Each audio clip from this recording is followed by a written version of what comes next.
السلام عليكم ورحمة الله. أكم نجار جرتني جولك إني بكم جرتني تنجار ربي كيسنا في جراه داس نينجا هرّا مالك بديدو في جرا أفان عربيتي أفان عربي قاهدون كين يروج الكبر دفنو هم بيك نو وانتو تهدون ركّسا وانتيف ورّها رها دفتن سرّيت نجلبو آس نينجا ورّ مو ببيتن شرقول آتي برانجها إفا يدساني مال برانا كتاتا كوتا لما جنّيجة چاداس والدرا دوبان سنيقات إيسا fakkeenyaaf wantoota nuyi dalagnu wantoota arabii irra deddeebiin nuun jedhu akkasuma ammoo maqaalee waan dalagaa jiru sanii jechaadha san isin barsiisa hayye mee tokko jenneetuma ittuma adeemnu jechaadha jalqaba kottu jechuun taal jechuudha taal kottu ruux deemi jiib fidi as fidi jiib fidi jechuudha as fidi jechuudha رجع جتون مو ديبس ميشات وهم فدا ايتو فكينيا فغاوا وانت دوي هايتوتي يهولو وانت سنوا ايتوتي رجع جتون ديبس جتودا ولو ما غلطتي دوبا ديبس يچار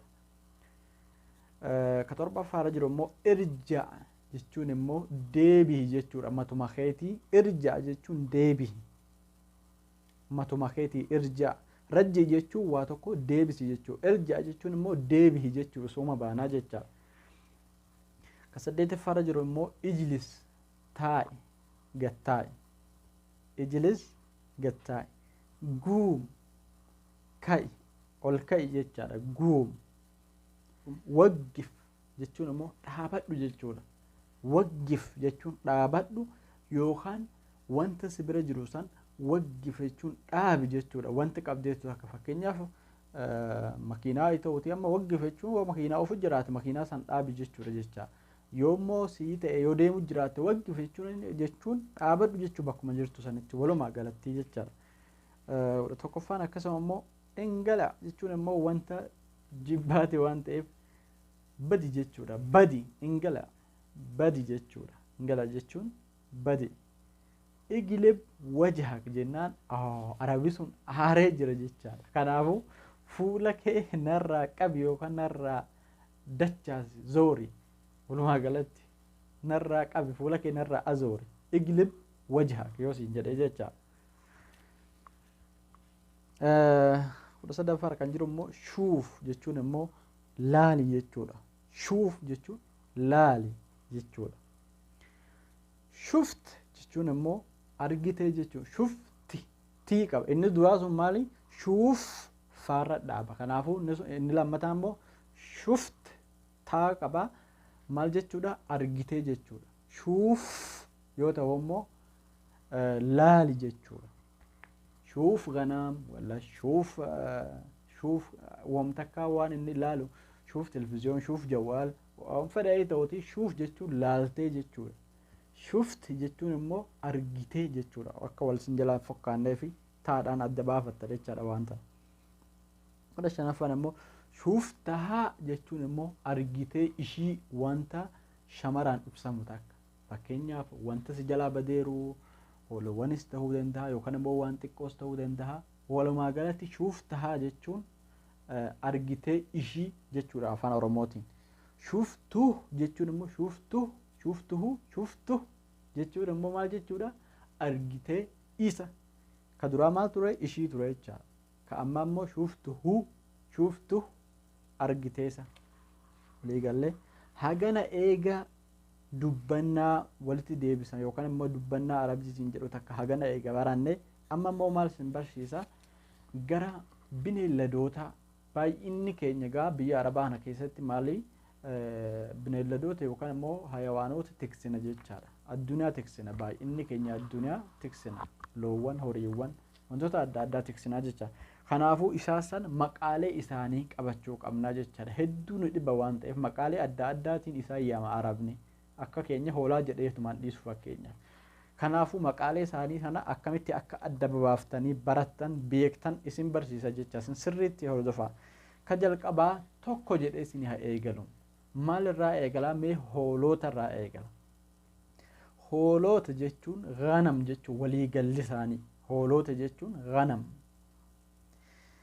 katti aanu immoo haruuf jechuun immoo maal jechuudha hoolaa kormaa jechaadha karuuf hoolaa korma ka goobeeru jechaadha. Ka sadaffaa immoo baham jechuun immoo warra jidduu galeessa jiran. Baham jidduu galeessa kan jiran akkasuma warra umrii ji'a 4 ol haga ji'a 2 ol haga ji'a waggaa tokko warra ta'an maal jedhamani baham warra nadhoota jecha bahama jedhama. Afuraffaan immoo xiliyaan ammas warra umrii ji'a 2 haga waggaa tokko ta'an warra dhiiraa xiliyaan warra shamara maal jedhamani baham akkasiin adda baafattan jecha maqaalee isaaniitu kun. Ka shanaffaarra jiru immoo maali na'aja jechuun immoo hoolaa nadhooti. Hoolaa tokko hoolaa nadhoo na'aja jedhanii adda baafan arabni jechaadha. Nuti egaa tarii afaan keenya afaan Oromoo kanaan akkamitti akka adda baafnu hin beeku. Na'aja jechuun hoolaa shamaraa yookaan nadhoo jenna afaan keenya wallootti warra Oromiyaa jirtan dhiifama jechaadha. Maaliif akka waan eebii takka laaltaniif jecha kana. Ka jahaffaa immoo maali bizuura jechuun gaa ilmoolee isaanii bizuurumaan ibsanii haa ta'uuti sirriitti hin beeku ilmoolee isaanii maal akka ta'e addatti ilmoolee xixiqqishoo amma hootu jechaadha. Isaas san hin beeku garuu bizuuruma jenneetu fa'aa ibsachaa turre jechaadha. Nuti yeroo dalagnu ani yeroon dalagu jechaadha. Waliigalee torbaffaa irratti immoo dees jechuun gaa harmee jechuudha. Harmee hoolaa irra immoo haliib radda haliib hoosisi annan radda haliib. Haliib jechuun annani jecha. Hallib jechuun immoo maal jechuudha ilmi. Hallib ilmi. Hallib haliib ilmi annan. Radda haliib hoosisi annan. Waliigalee kudhanaffaan immoo ka sagalaffaa radda'ee jenneerra hallibi walumaa galatti kudhanaffaarra kan kaaheeru maali re'ootatti deebiname amma immoo re'ootatti ka hoolota hagana eega wal barsiisne ni ga'a ka re'ootaa baranna immoo itti aansine re'ootni jalqaba maalii kudhanaffaarra kaaheen jira lakkoofsaan kaaheen jira akkasini galutti ture waliigalli isaanii mi'izzaa jedhaman re'oonni mi'izzaa jedhaman kudhanaffaa waliigalarra kaaheen jira kudhatokoffaan immoo tees jechuun korbeessa jedhan afaan Oromootiin nu biratti waxaxee jenna walumaa galattu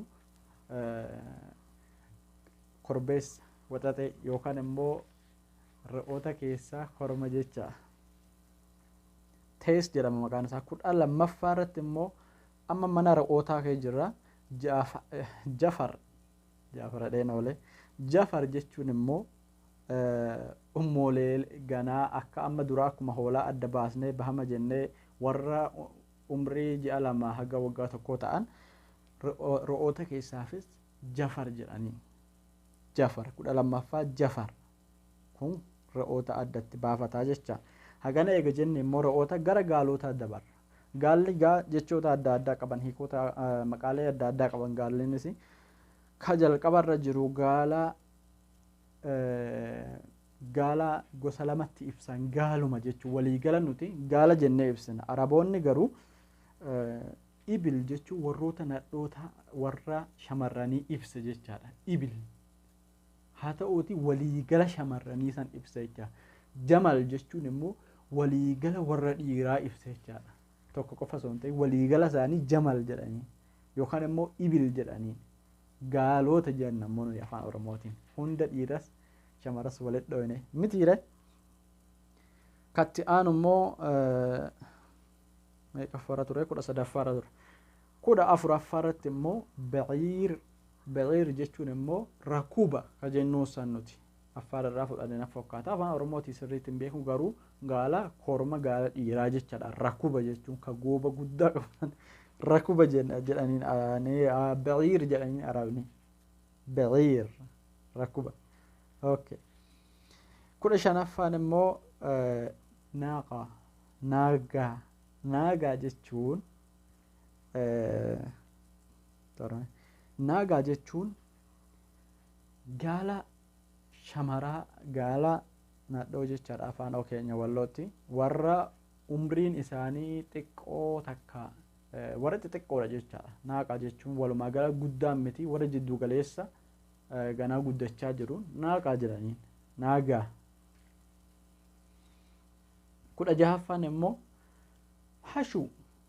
hashuu jechuun warra immoolee gaalaa kan xixiqqishoo warra shamaraa garuu laali walitti hin dhahan arabni adda maqaa kennaniif.